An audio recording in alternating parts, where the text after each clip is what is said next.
Okay, here we go. Let's first talk about the schedule. And there are two things that we need to talk about. The first one is Do I hit record? no, Okay, no. okay. Is Gav TV News. So this is a 4-day weekend, so we are not filming tomorrow. It's the one Friday, other than maybe spring break, but not necessarily spring break, that we won't be filming this semester. We are filming a giant project next Friday and Saturday. The director is Rob Campbell. He is the film instructor at Hollister High School, and our two programs are linked together. And he's never worked with us before, so this is kind of a project that will enable the two groups to come together. I'm telling you now that I believe that most of it's being shot in Hollister, in and around Hollister. And if that is inconvenient, you do not need to come. You never need to come, but don't feel like you are, if you can't make it, don't, especially if you have to work later in that day or something. But it will be interesting. One of the shoots that I'm most excited about is we're going to do a shot on a boat where he's dumping a dead body into a lake. And we've never done anything like that. So should be fun. Not real. Don't call the cops. But that's next Friday and Saturday. And the schedule, by the way, is always on module 1 or week 1. And you can see everything that we're doing as of now. Things change though, because I have not gotten some scripts and I've that are on the schedule, and I have gotten some really good scripts that aren't. So if you don't get your scripts to me soon, shot lists to me soon, we will be swapping out projects. So I do know that we are going to be shooting Waiting Room, Ava's film, the following Friday, but that's a half-day shoot, and even I doubt even a half day, 2-3 hours. So I really want to do something else on the second half of that. And then we have others. Heart's Cadaver is on the docket, and then Adam's Song, and Distant, and Baby Boss and Sauce and others. So let's keep looking at the schedule, because it will keep adjusting. But anyone have any questions about what we're shooting and when and where and all of that? Nope. Okay. Anyone at home?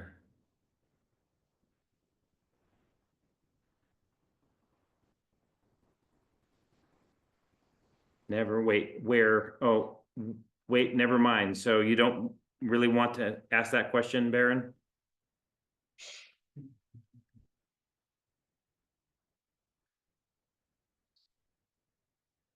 Let me know if you do. Feel free to speak up. Okay, so the other thing we need to talk about is the Gav TV News schedule. And we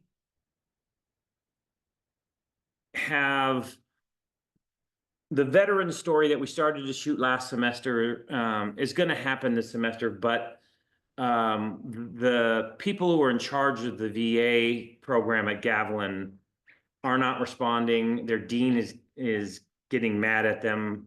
So at some point we'll do it, but we're gonna wait on that one. The next one is the faculty art exhibit. It's in the library lobby right now. That's the where they have their the art is displayed. And on Tuesday afternoon, I would like to film it.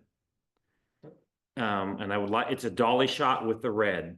It's going to be about 50 setups, and it'd be you to get very comfortable with the duty dolly and using the red. But we would love anyone else who wants to come to join.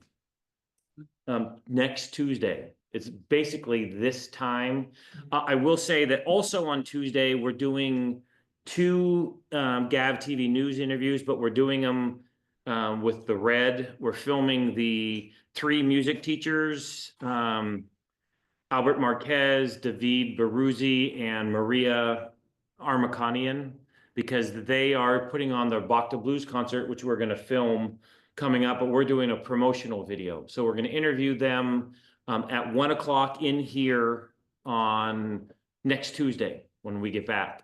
And we need to set up 3-point lighting, which we're going to talk about today, so I could use help with that. And then right after that, we're going to interview Max, who is in charge of the art department, and we're going to interview him about the art that's on exhibit. So that will be the next GAV TV story. And I'm hoping if you get your stuff done, you'll be the one who Yeah, I just got edits it. I just got a packet, filling it out and Okay. turn- The TV test is the most important part. Yeah, I have to do. Yeah, which is a pain, but if you can get it done, and you can then count those hours, but anyways, we've got multiple interviews and some interesting dolly shots to do next Tuesday. So anyone who wants to join would love to have your help. Okay, then we're going to do the Bacta Blues concert in mid-March. We're going to be doing Gavel-Rama beginning of April. I think there's another art exhibit the following week. We're going to do a showcase promotion where those who are going to be nominated for awards will be interviewed like we did last year. We're going to film the showcase on the 26th. We're going to do a promo for the Gavilan play, House of Desires, that will come out. And then we're doing another art exhibit at the beginning of May. And then we're going to actually film the House of Desires, and we're going to film graduation. Those are the stories that I have on the books now. Is there anything that you think would be fun or interesting, or that we think we should cover that we haven't done? Yeah. The football story, and the new head coach is supposed to be announced April. Okay, so let's, oh shoot, Yeah, we get really busy in April. we can do interviews with March with some of the candidates. I think I know some of the candidates that one, could be. no, I don't know. We'll do it, interview once the person's hired, Okay. and we'll squeeze it in and then find a time to release it. Even if we have to release it at the end of May, just after graduation, we can do that. Yeah, we can do it in May, because that's when like all the players and even recruits are supposed to be coming in. Okay, yeah, so I'll put football head coach. I think we should probably do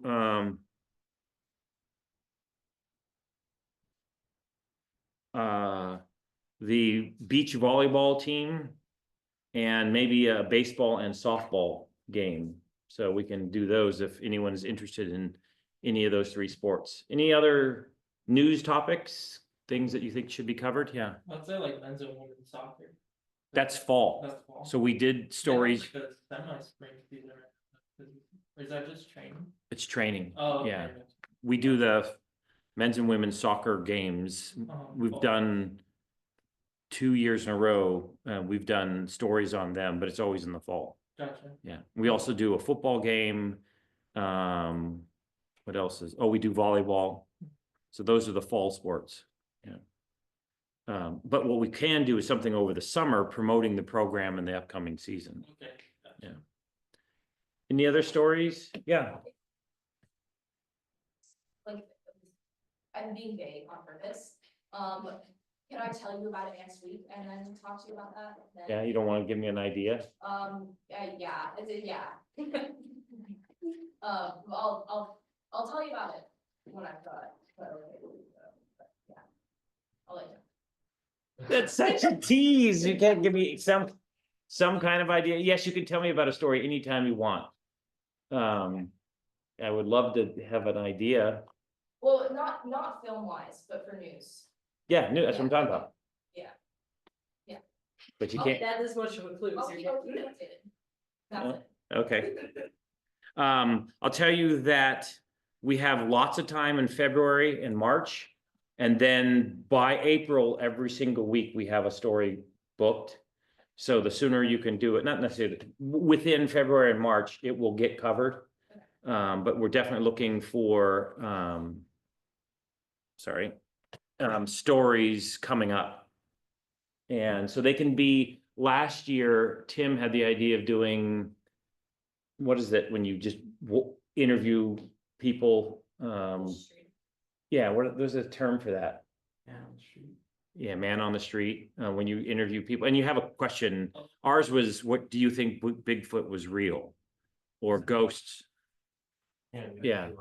Yeah, and then we also asked who you're gonna vote for in the presidential election. So we can do that, but what in February and March? Oh, February's Black History Month, so we could ask questions about that, and do a story on that if we wanted to. So anyways, if you have ideas, let me know, but I know we're gonna shoot on Tuesday for several hours, doing interesting, beautiful shots of art where we're dolling towards them or kind of, moving back and forth. And then we're doing, interviewing 3 people at once for the music and then the Max for the art exhibit. So anyways, that's all stuff coming up on the schedule. Any questions about schedules? For next Tuesday, when does filming start? Like around this time? 1. One? Yeah. Okay. And it's because they all have classes or have to leave by, the Max has to leave pretty close to 2:30 or a little before. Oh, and Baron says you're in the play, so we might pick your brain a lot for the play, Baron, because we want to do a really good, we're going to do a promotional video, and then also film the play itself. And hopefully you can edit it, so, and get paid for it. So, okay. Let's move on to, today is, lights and kind of just the basics. And I was limited on what lights I can bring because it was pouring rain and I didn't want to have anything in the back of my truck. But, if we start off with, oh,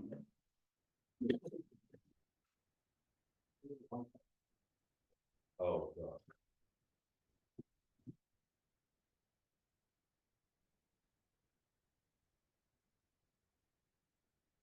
But I could use a stinger.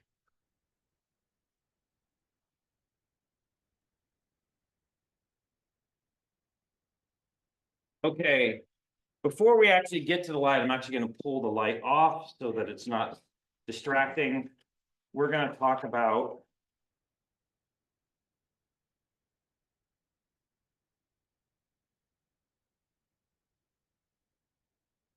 Marty was the one drinking, by the way.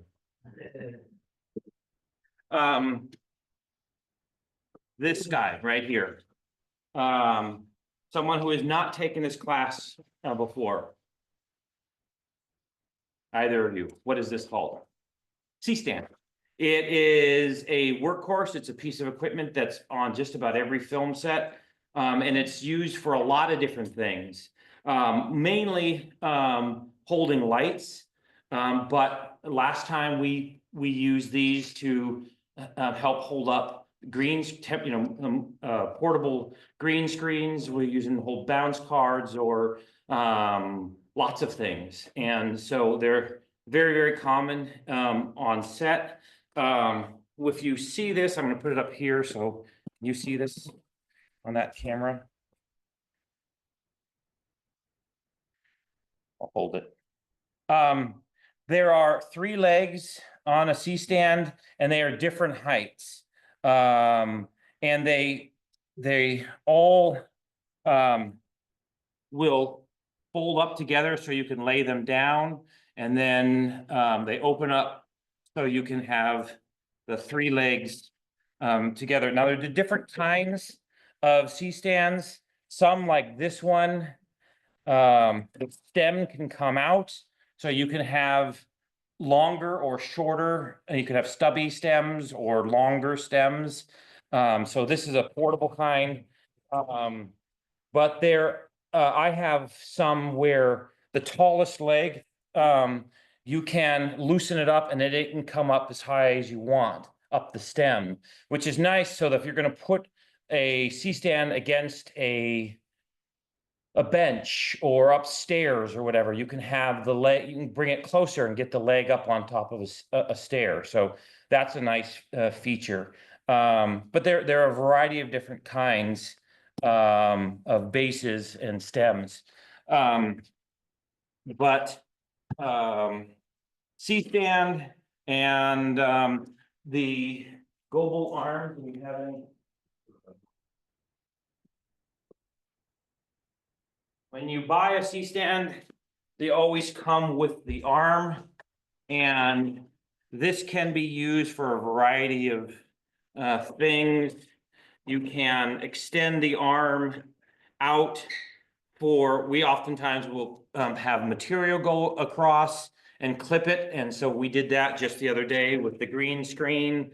We can do things, but quite often what we want to do is arm over a light.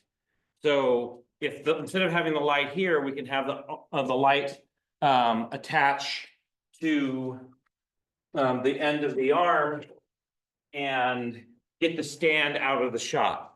So it can simply pop on there and then we can adjust. It can also, we can make this so that if it's vertical, we can have the light go higher up. So it gives us lots of options and lots of freedom. So anyways, the C-stand, we use them quite a bit. One of the tricks, two things that we're going to talk about a lot with the C-stand is, Tim's here, by the way, those of you who are at home. We are going to, anytime we have any kind of weight on them, a light or anything, we want to use sandbags. We always put the sandbag on the tallest leg. If you, I don't know if you can see this, so if I put it on the low leg, there's a lot of play with the C-stand. It's not doing much to hold it down at all. But if you put the sandbag on the taller leg, it's locked in. So always do that. Now, if you have a lot of weight and we want to put on a second sandbag, then you often put the sandbag on the second tallest leg. And now it's really locked in and it's very sturdy. So anyway, that's one thing. Also, the knuckle should always be on the right. If you have it on the left, when you push down, it loosens it. But when it's on the right, you can push down and it tightens it. So it won't go down. Just know that the knuckle should be on the right side of the stem. Those are a couple of the key things. Can you think of other things I'm forgetting? Don't get a concussion. Yeah, we have some formerly concussed people in this room. I just did that. Oh, Zoe's here. I didn't even see Zoe. Hey, Zoe. I didn't know. Would have made that joke even if you weren't here, so. Okay, let's talk about the most kind of basic. When you were in film school, is this the light that you learned on? Absolutely. Yeah. We often call them a 1K. This is actually a 650, so it's not quite a 1K. But I have two. Heavy. Yeah, put some new things on. I have two cases. What do you buy when you buy three? A set? Yeah, I have two sets of RA1Ks. 1Ks means they're 1,000 watts.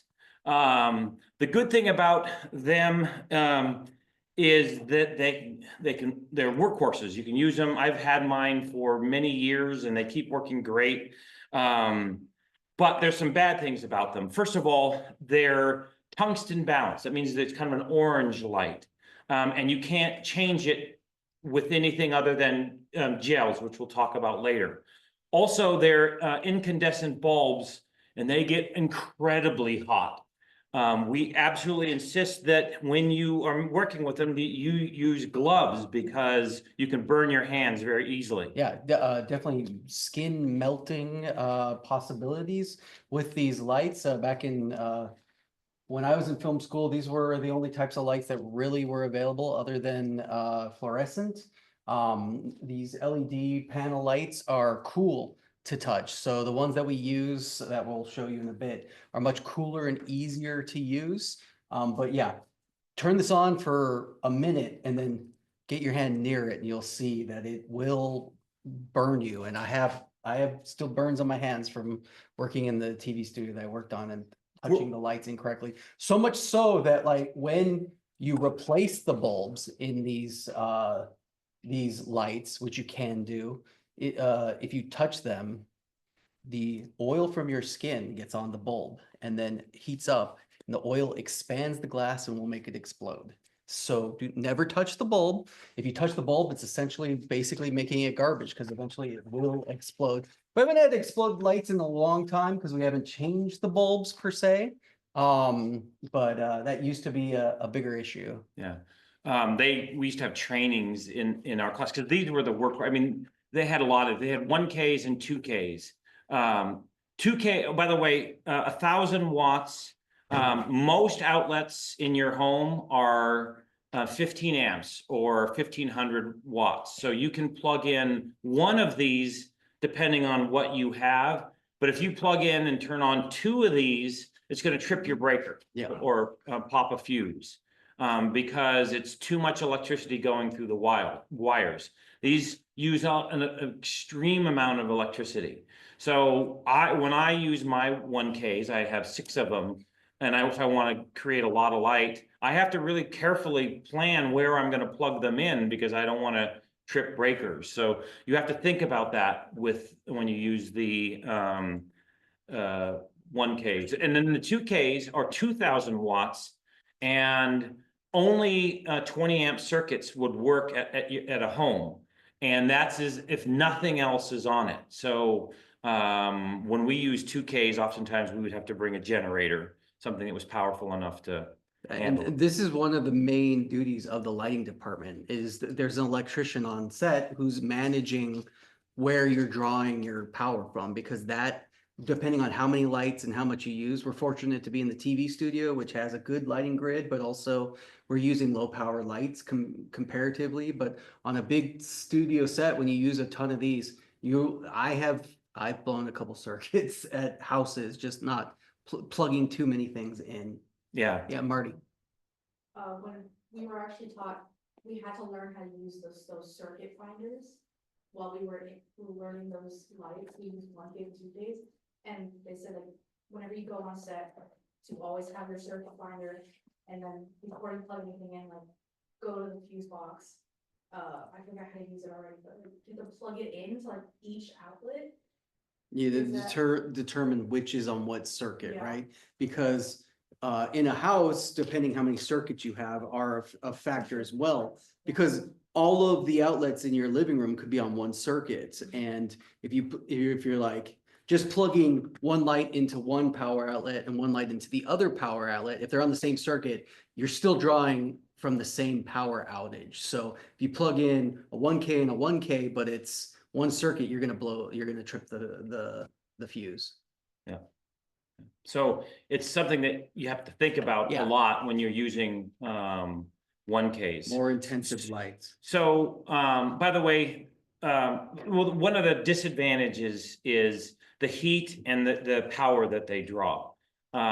Heat could be an issue not only from touching the light, but if you have a smaller room, now we have tall ceilings, we have big fans in this space, but in a home, if you have a couple of 1Ks going, your house, if it started at 68, can very well hit 90 within a half an hour.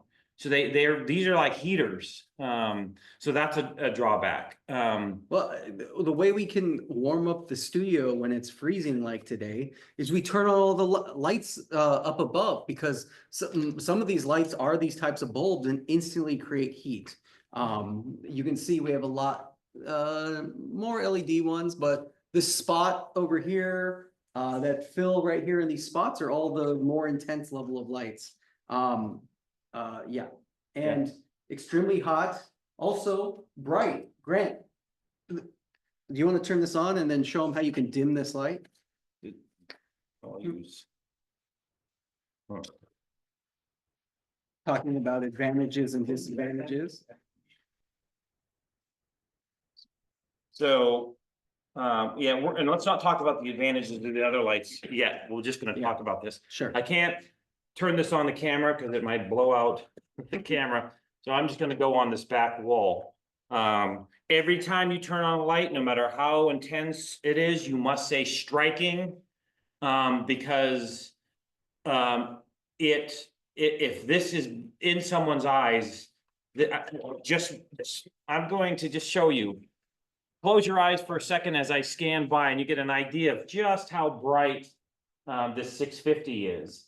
So it's particularly bright. Now, is this a good light on Tim? No, it's so hard. So, yeah, there's nothing worse than being on set and someone turns on the light and you weren't expecting it, right? Especially if you're looking in the direction of something this bright, it'll cause damage. Yeah, this is like stand-up. Hey, what's the deal with peanuts? What? Why are bees unable to fly? So one of the ways you can cut the intensity of the light is by using these things here. Oh, wait, Grant, why don't you just turn on the light? Turn down the light. What do you mean, wait, turn down? Yeah, like most lights, can't we just like dim it? Nope, not the 1Ks. Oh, it's just one level of light, no matter what. Yeah. So, anyone in first semester here, but none of you have been here before, what are these called? Circles. So, and then anyone other than Marty? Other than Jason's signature part? Noah? Daniel? Nope. Give you a hint. Okay. Starts with an S. No. Jason? It's a ship, no, okay, it's a script. Scrim. And look at the wall, so you can see how intense it, Tim is. If I can drop in a scrim, oh, these are the large.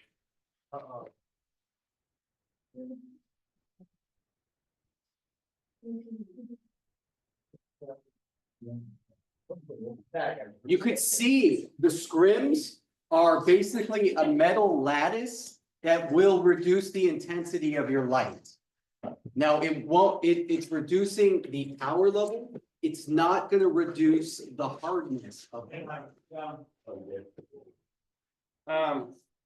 So I don't know about these, but they're color coordinated.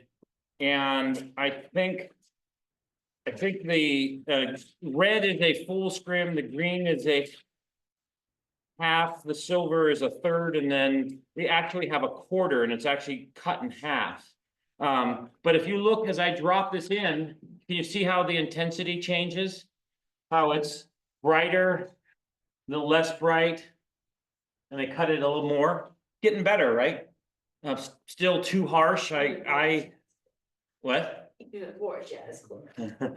So, you can use scrims to help cut the intensity down. You can also use scrims in front of, and I don't think we have any here, all the ones we have in line. But there are scrims that you can attach to a C-stand that will also Part of what's called the lighting control kit, right? Right. So it's like a flag. We have flags here. Yes, we do. Um, In fact, there's 3 right there. okay, so, yeah. So it's like a flag. This one's a flag, which will change our lighting intensity, right? If I put a flag in front of my light, what does that do? It blocks the light, right? The full flag. But a scrim flag is kind of more an opaque metal that will cut stops on these lights. So look, a full flag blocks the light completely. Why would we do this? Oh, we want to make some cool like shadowed light or what? Silhouette. Yeah, silhouettes or something like this. Silhouette is light coming from behind your subject. Oh. So then the face is completely dark. Yeah. So we can do what we're doing with the flag. These are actually on top of the light. I don't know if you can see this, but these are called barn doors, and they're actually attached to the front of the light, and you can help shape the light. So I can close the barn doors to get a different look. And you can see that we haven't done anything now. I've just closed down the opening some so that less light is getting through. A more directed light. Also note that these barn doors get hot as well. Very, So Grant is risking his fingers. I'm so used to this, but We're old calloused fingers. We don't care, Grant, right? yeah, that's what my wife says. Anyways, so this is all direct light and we can cut this down with exterior scrims. But what else about this light that is not great? So we've cut down the intensity with these scrims. We've shaped it a little bit with the barn doors. What else can we do to improve the light with what we're doing? Well, one easy thing too we could do is we could move the light backwards, just physically move Absolutely. it backwards and adjust it. The only issue is, hey, we're in the TV studio, we could put this light anywhere and we could use the barn doors to direct it. The only issue is, let's say we take this on location and we're in a hotel room or Grant's bedroom. You only have so much space in a practical location, right? Look, that already feels less intense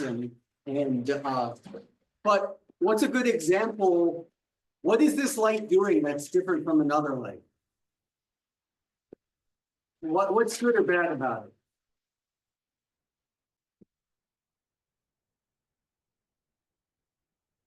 No, well, It's particularly harsh. it's very hard. It's harsh. Look at how crisp my shadow is behind me. Is that something that we would necessarily want in a shot? Is like exposed shadows like this? No. No. Whoa. Thank you, Baron. Thank you, Baron. This is like a comedy sort of thing. Well, I think it would be more like a film noir type of thing. You would have shadows, but something like this you don't technically see. Most lighting, we tend to use 3-point lighting, right? So this is one key light that's hitting me right now. And you can see the shadow is very harsh and while I'm here. Look, it's a gorilla. Oh, you can't see them. You gotta do it the same. Yeah, right there.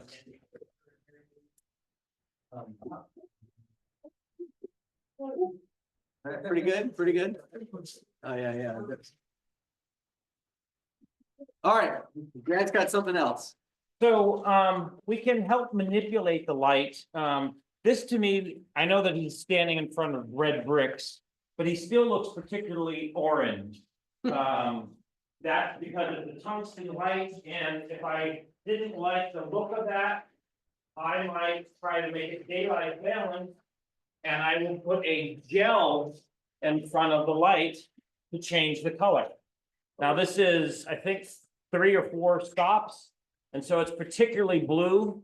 So we would probably want to do a half stop, but gels are what you put in front of the light to change the color.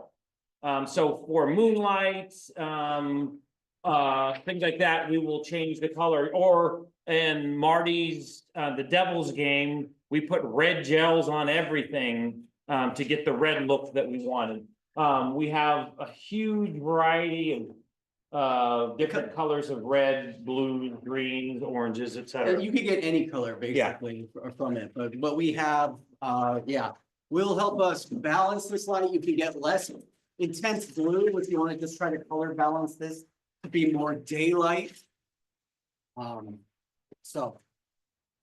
Hey, Noah, come on up. So anyways, what I was hoping that we have is, I don't see it. I don't have my gel case here. In it, I have lots of diffusion. And so instead of being so harsh, what it does is when the light travels through it, it makes it go off in different directions. And so it softens the light. Okay, here's this is a silk, which does the same type of thing. If you look at Tim, he looks a lot prettier now, doesn't he? Whoa. Oh, yeah. There we go. So by softening the light, it makes it look better. So when you have a direct light on somebody, it's oftentimes you want to diffuse it or soften the light. And notably, look at how softer my shadow is from this with the silk up versus without the silk. Look, my shadow is crisp. You can see the lines of the shadows, and when the silk comes up, it softens the entire light, right? So it's more diffused and it's not so directional. And you could see that the light's hitting my face more instead of now being burnt by the power of the sun. So when we attach gels, let's say, for example, I wanted this red color up here. If I wanted to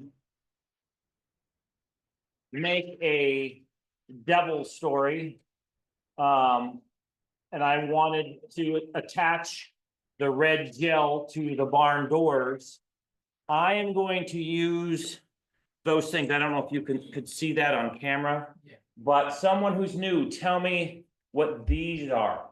Ooh, yeah, what's this called? We'll just pick someone who's new.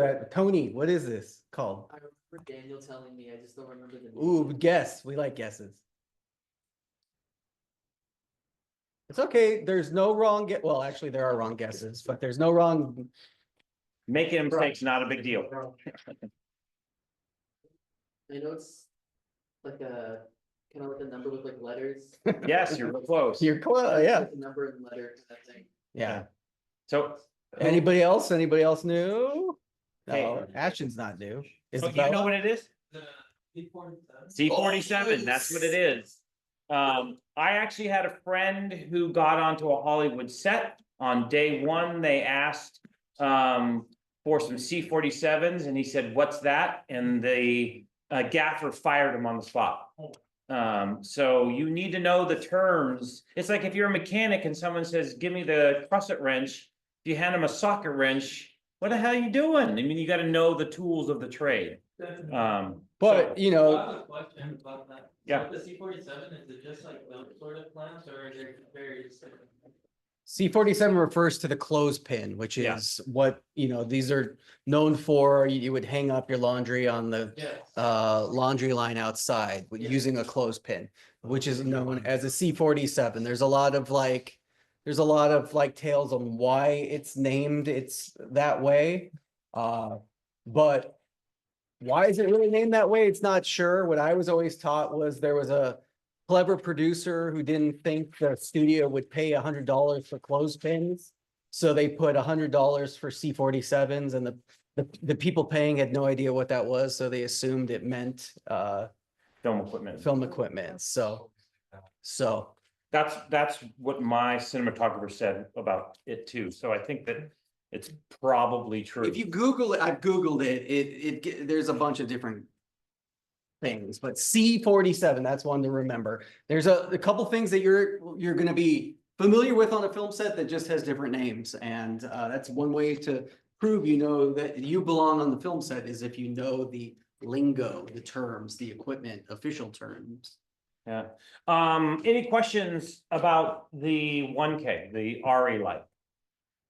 We're not likely to use this because there have been better lights that have been developed. We will use them if we're outside, when we don't have to worry about heat and we have plenty of power. So, oh yeah, well, there's other ways of shaping the light. Anyone other than Marty or Jason, tell us what this is. It's a cookie. A cookie, and Family, you want a cookie? so if you can go, can you see past that and see the wall? Yeah.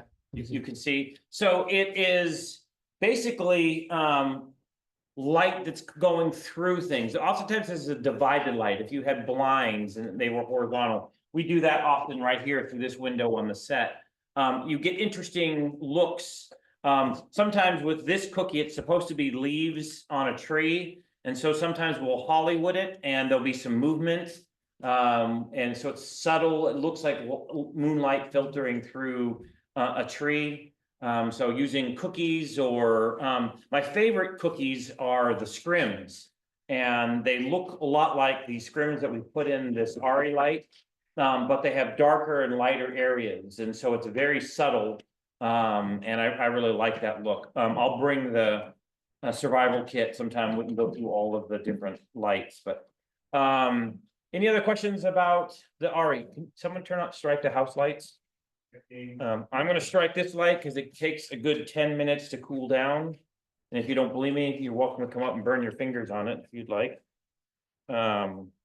I'm gonna get a different. You stay striking when you turn off a light as well. Yeah, striking saving. or saving, yeah. I'm gonna get a different C-stand because we like those to cool down. This is. Especially good to say striking on the lights when you're turning them off, when we're in a dark environment, like we were on Friday. Turning off the light in an all dark environment would, you'd be walking around with some lights on and you're used to it, but then it's pitch black and there's cables everywhere, right? We were tripping.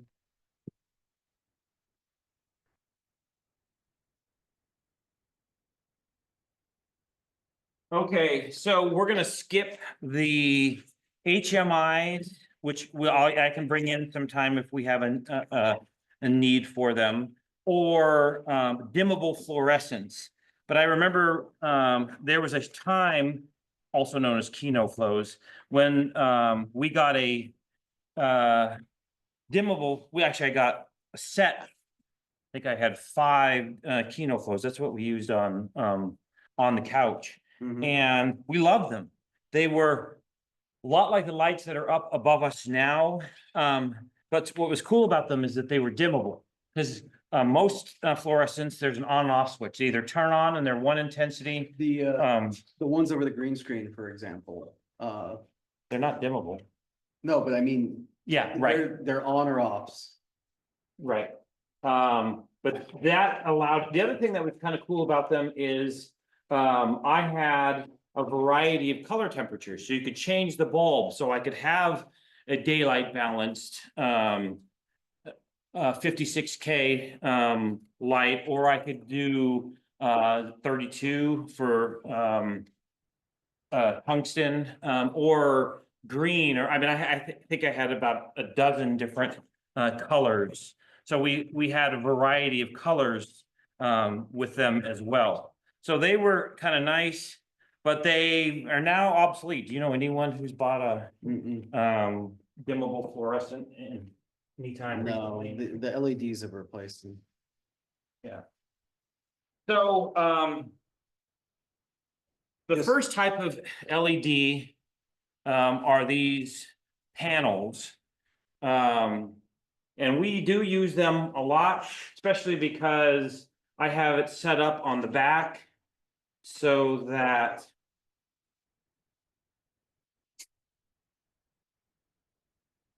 we have a gold mount battery plate on there. So these can operate with a Anton Bauer gold mount battery, and with the quarter stick, we can go all day long.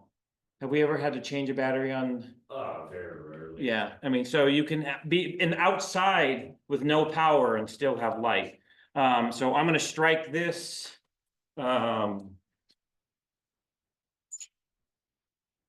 Striking. So you can see that this is not as intense as the 1K. This is at 20%. And why I'm saying that is, this is a dimmable light, so I can turn up the intensity up to 100, or I can go all the way down. Yeah, so let's look at Tim. There's 10%.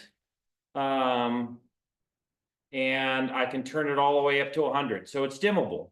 What's also cool about this is I can have the same orange tungsten color that I used with the 1K. So if I was going to use a 1K, I could then match the color. But if I had a different light, like our Dracast or our Godox lights, which we'll talk about in a minute, I can switch this to a blue 56K, and this is daylight. This is the same color as the sun or the moon. So this is that type of light.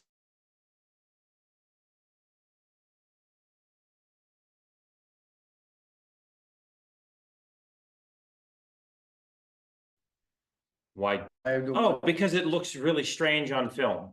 It will stand out and look like a mistake or a problem. And also, colorists hate it. We had a gaffer on one of our projects, and he colored it, and he kept talking about the colors. We had 56 on this one, and 45 on that one, and so the lights were a problem, and it made his life so difficult to color in post. So we try to keep the lights the same Kelvin.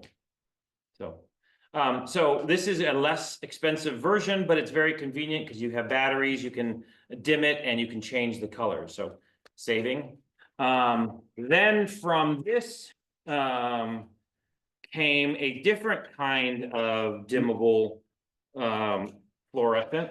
What's also notable is, look, Grant's touching it, no problem. Yeah. It's been on. That one still probably is hot. Oh, guaranteed it is. And this one never gets, I don't even know if it even gets warm. Yeah. There's almost no heat generated from it at all.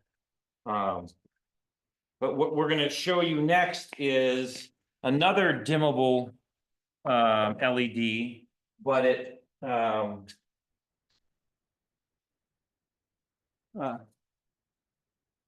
can be shaped like the 1K. And it's a directional light like the 1K. Yeah, so with the panel, it's a wide light that's going out. It's not as directional as like, this would be like a spotlight versus a directional light like the or a floodlight like the Dracast. Flood means it's spreading out as much as possible. A spotlight is more directional towards one subject matter. Kind of like your audio, right? The shotgun mic is extremely directional, and Omni mic is everywhere.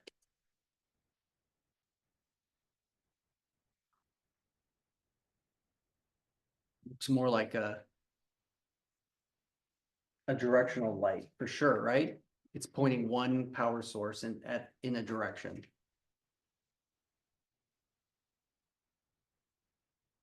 They come with barn doors or diffusion. I'm gonna leave the diffusion on there.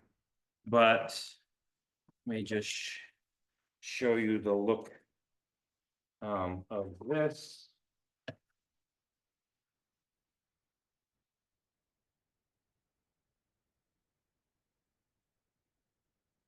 Don't all talk at the same time. Sorry, Grant, I was reading the chat. Bet, Brandon. Every cable that belongs with the camera should not be mixed with a different light. Each one has a power converter that needs to be plugged in properly. If you want to learn how to plug in the lights, for sure, ask someone how to do it. Just don't assume. If you plug one of the cables directly into the light without putting it in the converter, it will blow up the light. Grant, how many lights have you lost? 4. Not that he's keeping track, but he does remember which students did it. So I have struck this light. Should have said striking. I should have said striking. This is upside down. This is 10%. So you can see not particularly bright, but I can take it all the way up to 100%. I can also, like the last one, change it from incandescent 32 up to 56, the blue, the daylight balanced. So, and I can take the diffusion off, so it and have barn doors and shape the light and use C47s and stuff like that. Just like I can with the ARRI.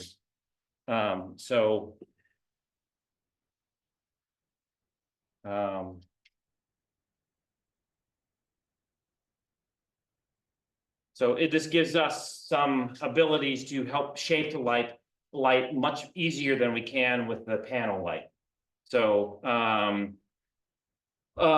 Jason, you want to help us with the saving with the tube lights? We're back. They're right there behind Tim. Oh. Every light serves a different purpose, and it's the usefulness and mobility. It's all things to consider when you're You're gonna work with your DP, you're gonna work with the cinematographer to design your lighting of everything. Every style of filmmaking has a different type of light feel to it. A comedy doesn't necessarily feel the same as a thriller, right? Or a horror movie, which tends to have little lighting, right? Or it relies on darkness to be scary. You still have to light in the darkness. You can't just go out and film at nighttime because you won't see anything. You're my light in the darkness, Campbell. Kiss ass. Yeah, well, guess what? You just got an A. That's how you do it.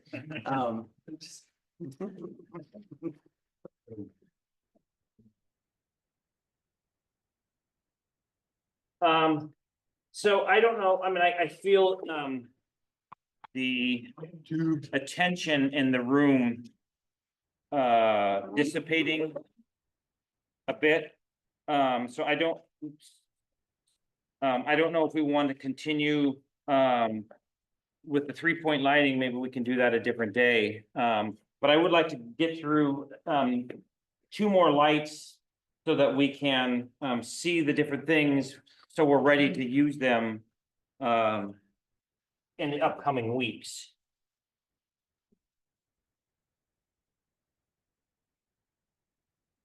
What's the tube light do, Grant? It's very digital and allows you to have infinite number of colors. And Yeah, I got it it. is also LED, but it has a little brain in it, which allows to, so we use it, we had a fireplace scene and it can look like fireplace. It can have, You want me to short it? Yeah. Okay. we can Right. have it look like police lights. We can, I mean, there's just, Make the club?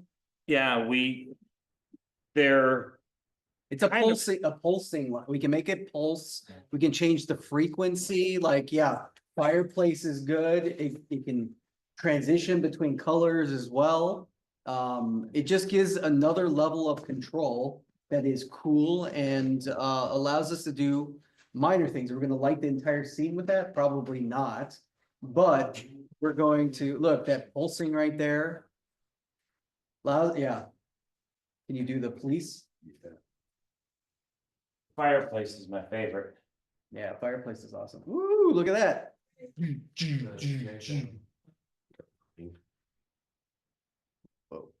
And then you can change the speed of all movement too, so. Yeah, It just allows for more creativity and, just different lights.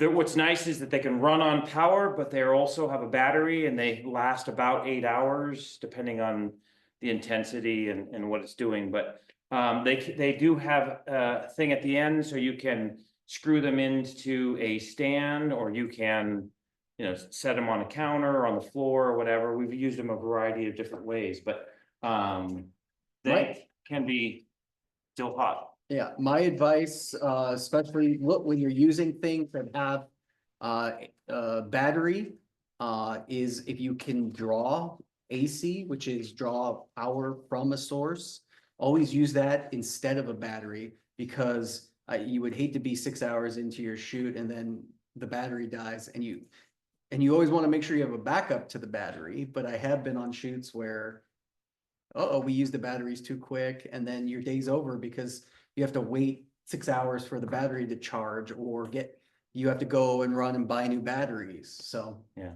these are internal batteries, and they charge, but they can charge while being on AC power, so, So if that's an option, consider that. yeah. So anyways, there's a lot of flexibility with tube lights. I don't know, do we want to keep going, talk about the Godox, or? Yeah, okay, so our workhorse now, I talked about how when I was in film school, the REs, the 1Ks and 2Ks were what we used primarily. Now, we're gonna use dimmable LEDs, but the only one the studio has are the Godox, and that is this light here. And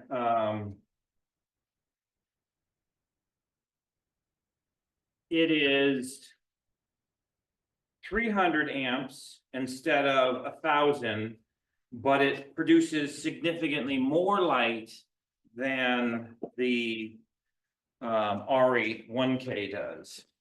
So it's powerful and yet dimmable, and it also has options for easy ways of diffusing or shaping the light. So I'll show you some of that right now.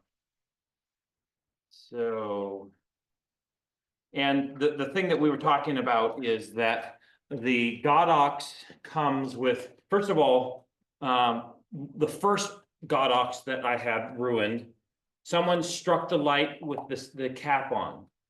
There's a release here, we pull the cap, this is just for storage. They left it on, melted it, and then the plastic got inside the ring and it was garbage. That's So a good thing to know too. We put, when Grant put the gels on the RE, the 1K over here, he attached it with C47s to the barn doors. It's extremely hot, right? And you will melt those gels if you get it close enough to the light source. And not only will it melt and you'll lose your gel, you could damage the light. So that's it. So the first thing is the controller. And this converts the power and then controls the light. And we hang it on the C-stand. There is a cable. I think this one is a 5-pin cable that goes from the controller, the top of the controller,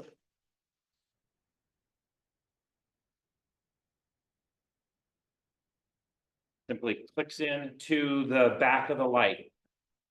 Just like that, and it clicks in. By the way, it clicks in to release it. There's a pin on the top. You push the pin and it comes right out. So don't force it, but you know, it will click in and you can tell it's there. Then there's the power. This will convert AC power to the signal that the controller needs. So we'll plug this in To to, control how much power goes to the actual device. So we won't overpower it and kill the unit. Notably, the power block has a cable coming out that's always attached, and it's a 4-pin. by the way, they need you hear, what is this called on a TV, on a film set? Guessing is fun. Just shout it out. Wire, When I do construction blue work, thingy. I'll say, hey, can someone bring the extension cord? But we don't call that on a film set. What do we Yeah, call if someone this? says extension cable or cord. Stinger, yeah. And I don't know how it got the name, but it, you know, my guess is someone. That is what I had heard, was it's a reference to getting electrocuted, so. Okay, so now to turn this light on and control it, we use the controller. So if I want to power it on, top left button, I'll say striking, hold that, and there's the light. And you can see it's particularly bright. This is only 25%. What I love about the Godox over the what's your light? The Light storm. the aperture is the aperture only goes down to 10, where the Godox will go all the way down to 0 and 1. So if you look at this, I'm going to light up 10. That's pretty intense at 1%. Now watch out. Sorry, Tim. If I take this up, I can go all the way. There's 60. I can go all the way to 100. So they can be extremely bright. They have a lot of power. When you need the light, they're there. But then I can dim them all the way down to something that is reasonable. So let's say I might keep it at 30. Now I might still say, oh man, this is really harsh lighting. So what we did, instead of having barn doors as the reflector cone, we could hang diffusion on this with C47s or change the color, just like we do with the RAs. But what's really cool is that these have a special head that allow us to use a couple different features that will. This is called a softbox. And The softbox is used to take this light and not only direct it, saving, so, yeah, saving.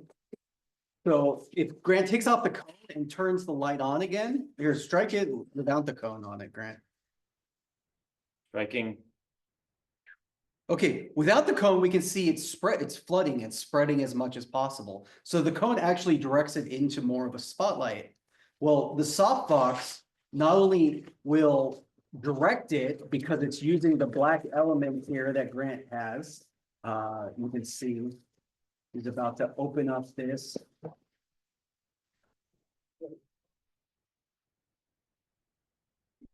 It also utilizes the silver portion on the inside to bounce the light. I'm gonna save this because I don't Yeah, smart. want to be Trump and look at the surface of the moon. During the eclipse. Yeah.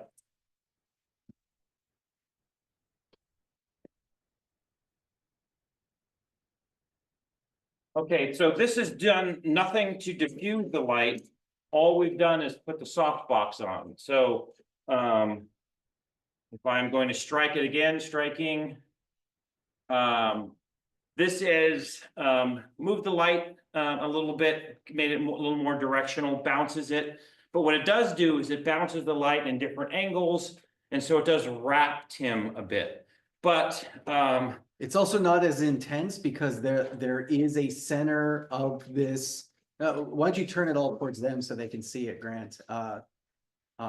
Because the center of the softbox actually blocks the direct thing, so it's not quite as harsh. But what it does, because we're blocking it, the light is actually spilling out and bouncing off of the reflective surface and coming out towards you. so there is actually, But would we Hey. use it like this? Probably not, 'cause it's still creating a harsh light, so we're able to use our silk. there are a few things. First of all, there's this cone that can fit on the surface so that there is no direct light that comes through. We tend not to use that much. There are two silks. Remember, I put a silk in front of that and that softened it. There's an outer silk and an inner silk, so you can actually have two layers if you want. But oftentimes what we will do is put the inner silk on.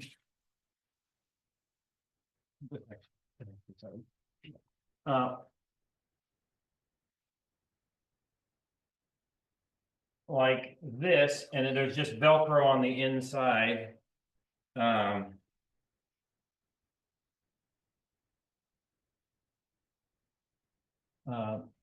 So now the light is being softened, and then we'll use this to make it kind of more directional. So this will cut the light. And they do this a lot on interviews for news and things like that. So, you need a tall person like Noah or Jason to get the top, but it just attaches with Velcro. And now, look, I'm still able to give Tim a good look. Can someone strike the house lights?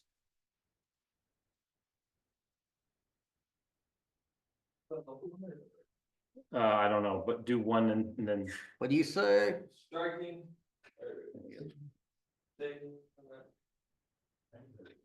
Oh, No, we want them both off. Both up, okay. Ding. great. So, now this is one light. We're gonna talk about 3-point lighting later. But, this is starting to look a little more interesting than some of the stuff that we were doing before, because I was able to control the light. And this is weird angle because you're shooting Tim in a profile.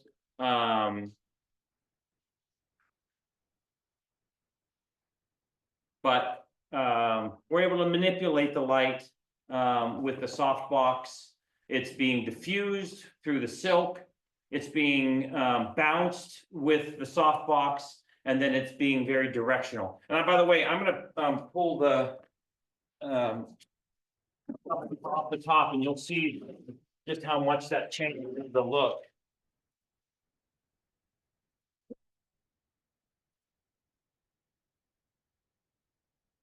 So how different does that look on Tim? A little bit? Yeah. And I might even say, you know what, I want even more diffusion, so I can put a second layer on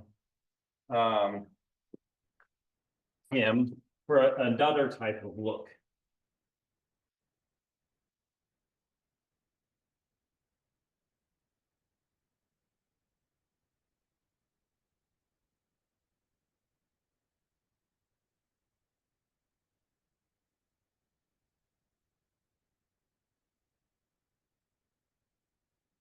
So.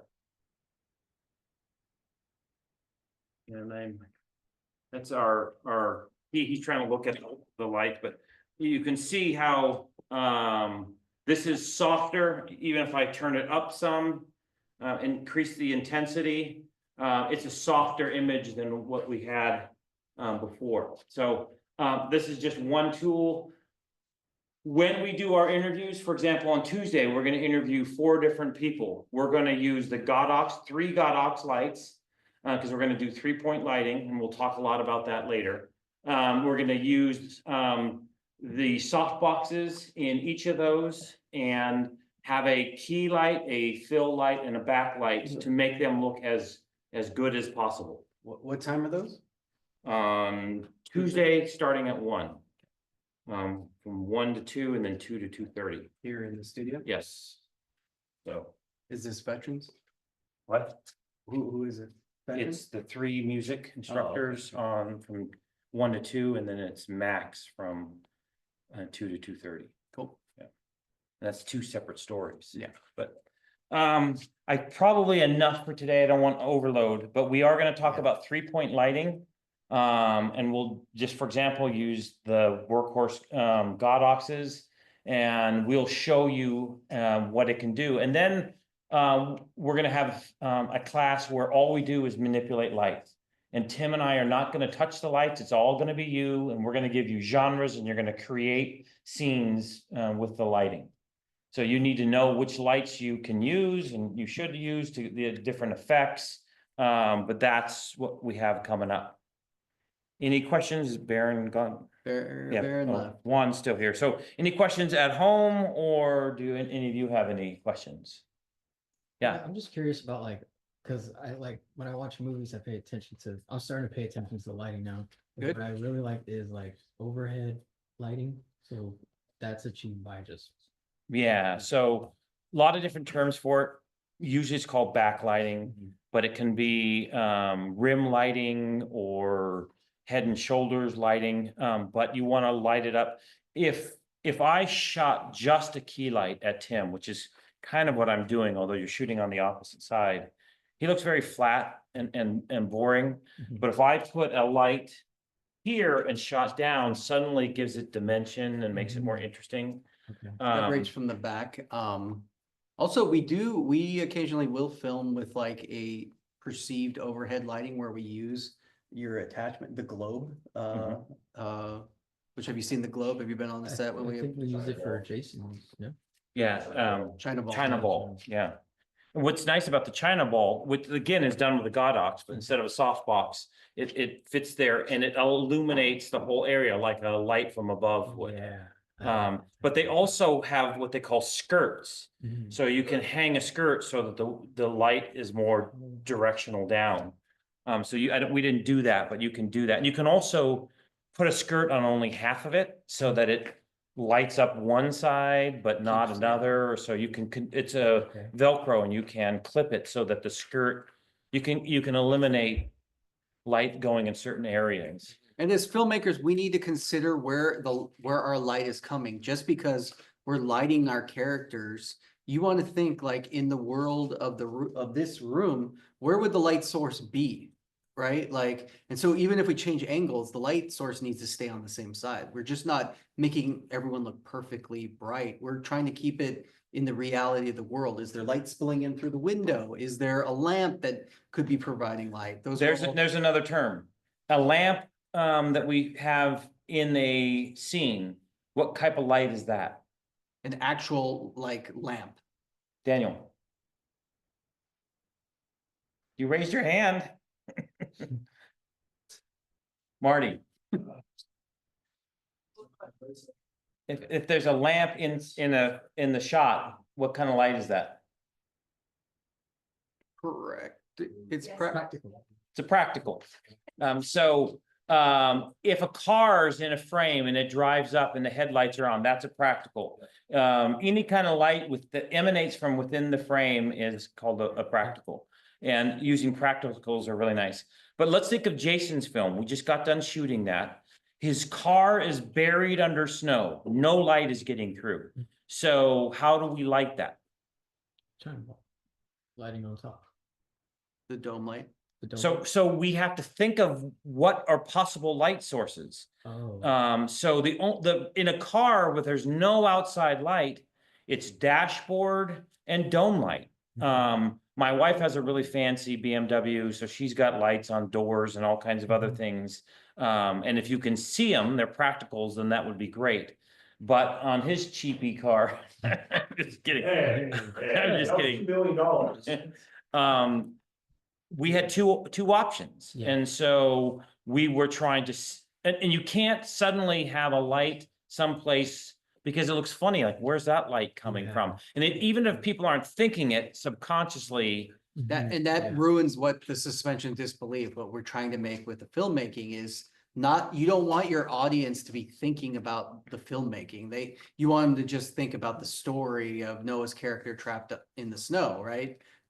Rather than being like, where is that light coming from? Mhm. That takes you out of it and you're no longer invested in the story. You're invested with like, why did they choose that type of thing? And that's the biggest thing about filmmaking. Anytime you're like, oh, bad song or weird shot, those all break your suspension of disbelief. And that's what we should all be trying for, is to create something that people forget they're watching a movie, right? You want to like, the best experience of the movie is like, I'm watching the movie and then it's over and I'm like, oh my gosh, that was so quick. I was invested the whole time. So Like, Yeah. I think I was watching like a Breaking Bad and like they're in the kitchen and underneath the cupboards, there's these lights underneath the cupboards. And I'm like, is that really how a cupboard lights up? Or, I don't know if that was just. yeah, I do see under counter lighting, but I mean, if it's making you question, Mhm. that's not good. And Yeah. I don't know if that was a mistake or if, Yeah, when I saw it, it bugged me. I was Yeah. like, so, and that's what you don't want to do is, yeah. I think one of the worst things we could have done is had light come through one of the windows in the scene, because the car is supposed to be buried. And as soon as light's coming from an outside source, now it's not scary anymore. You don't think that he's in a tomb. You think, oh, okay, well, if he broke that window, he could probably squeeze out and get through. Mhm. So you have to think about that during your films. In Grinsley, what was the light source? It was one light that was up kind of high, which we saw. It was a practical in one shot. So now that is established. And then we wanted to have moonlight. So we had a Godox with a blue gel that we used to simulate moonlight. The problem is that with Grinsley, at times that we had the light coming on the big street, and then when they'd go down the alley, now suddenly it got dark and we had to keep adjusting it. And I was always worried that, is it gonna match? Is it suddenly there's light here when it was dark before or whatever? And so your Grinsley was a tough shoot. Yeah, lighting wise. Any other questions about lighting or the equipment? Okay, next time Tim and I aren't touching the lights, you are. So we're gonna give you some scenarios, even the 3-point lighting. We'll explain it and then have you set it up. And maybe there'll be some adjustments needed but we'll talk about it, but you will be doing it. No more Tim and me touching the lights. So, yes, Noah. Just to add on to that, for the people who don't, aren't super comfortable or familiar with the lights, you can ask all the veteran students, every question under the sun, will either be able to work it out with you or have the answers ready. So don't be like afraid to just There- ask questions or walk up to people. Yeah, there are little things too. Sometimes you're trying to be helpful, and boy, do Tim and I notice. When you're not just sitting there or socializing or eating or whatever, but you're actually wanting to help. We love it. But there are times when you do things trying to be helpful that actually cause problems. So last year, people were trying to put, the college has 2 Godox and I have 3. Mine are all 300s and the colleges are 200s. And they have different cables, different power sources, and people were putting them they were almost as if they were interchangeable, and they're not. So before you put something away, make sure you know where it goes or how it's done. And basically, everything that's attached to the camera should all stay together and be packed in the same case. Okay, so if we're taking it apart, if you're taking down a light, make sure you have the case there and you're loading the case directly. Okay, that was our issue, is people would collapse them, put them in a pile and put everything in the same pile. We don't want that. That's less helpful. It makes it more work on us. We are not gonna say, no, thank you for the help, but we're gonna help train you. Or the best thing you can do is ask for help. We're not gonna ever be upset to explain something. And by the way, anytime you want to do something, it's better to be hands-on and actually do it. And we would love anything that you want to do. You want to work with the red, work with lenses, or the 2 things that you really should try to get your hands on are the Teradek and the remote follow focus. Because it takes a lot of time to do that. But they're the ones that have the very particular pieces, and you got to really know what you're doing to set it up and break it down. And if you make a mistake, like something happens to the 8K camera, and I'm going to have to spend about $2,000 to replace a part from what happened on Friday. So just make sure you kind of know what you're doing, or watch someone who knows what they're doing, then have them watch you as you do it, and now you know the procedure and it's easy. So. It's always better to ask than ask for forgiveness. So if you're unclear, hey, this plug isn't going in quite right, you could ask someone, hey, can you help me? And there's more than enough people that are willing to help you and ask you. So ask questions, but also for those of you first-time students, second-time students who might not be as brave or advantageous, we're a practical film program. At your first semester, we're like one of the rarest film programs that'll let you touch stuff in your first semester. Some schools, you don't get to touch the equipment until your last semester. Of your senior year. Of your senior year, yeah. So take advantage. If you come here, touch the stuff and transfer, you're gonna be at light years ahead of anybody else at whatever the next school you go to. I promise you, we're one of the more practical film programs in California. So we want you to, that's why I'm saying the next time we do this, you've now seen the lights, we'll talk about it, and but we're gonna have you, the first thing we're gonna do is 3-point lighting. And then I think what we're gonna do is light about 2 or 3 genres. And what I would really love to do is make those genres something that we can actually shoot. So let's do a horror scene, let's do a love scene, let's do a comedy scene. And so if we can get actors who want to do a little bit in front of the camera, nothing too complicated, but we'll light it first. By the way, we're going to talk about 3-point lighting a lot. We have an intense key on one side, a fill on the other, and then the backlight. But what do you notice about, say, comedies? Yeah, even lighting. And it's so that actors can move around and you can see them all. If there's any movements that are funny, you want to be able to capture all of that. So it's very, bright or and evenly lit scenes. What about horror? Shadows, yeah. So if we have a key light, a fill light, and a backlight, we might remove one or two of those. Oftentimes it's a practical, like if we turned off all the lights and had a flashlight and I shined it up at my face, there's a practical, but it's coming from a weird angle. I did a scene in a movie, Death Pact, where Sarah Smith was kidnapped and she was being tortured on a table. And the only light was, you know, the lights that the mechanics use, that the bulb is the extension cord. That was the only light source right above her, and it would be pushed all the time. So the light was moving and it had a very creepy effect. So that's kind of weird.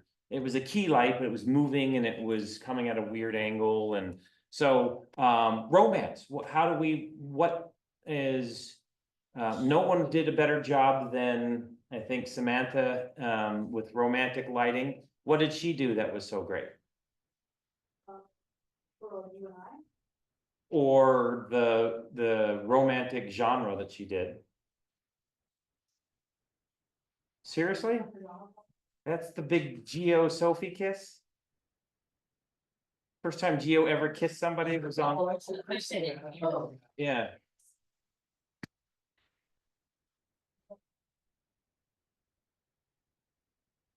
Well, it was, it did, so I caught on fire. Seriously, she had about 80 candles and they were all up on the counter and down the steps and everything. And like I did today, my shirt wasn't tucked in. I backed up to a candle and my shirt caught on fire. And yeah, so people were. Well, the fire department doesn't like us. Yeah, I know. I think people were patting my butt because they, you know. That was just me, Grant. Jerry wants to know about location scouting, when we wanted to go. No. Yeah, okay. So, but what I remember about it was it made her characters look beautiful. It was very flattering light, accentuated. I remember Sophie had like lipstick on and it looked particularly red. She started to cry and you could really see the tears, and it was very flattering. And because a lot of times you want your audience to fall in love with the characters like they are falling in love with each other. So yeah, more yellow. yeah, yeah. There was a lot of candlelight in it, and it was just very flattering lighting. Yeah, but subtle, 3-point lighting, but subtle. So, anyways, we're going to talk about all that and do all that in future projects. Make things more dramatic, more intense with lighting. So, if you have scenes that you think would be fun to do, we can do them focusing on the lighting, but we can then shoot something in the meantime. So. That we'll talk about it before we're going to actually do it. But any questions on lighting? Some ideas for some scenes. You send them to me or talk about us afterwards. Some good lighting, some Italian oranges utilize it very well. So horror, you want to do a horror scene, give us a scene in mind, and then we got to find the actor or actors to be chopped up or scared or whatever. All right, okay. Goodbye, thank you, everybody who's gonna be watching this.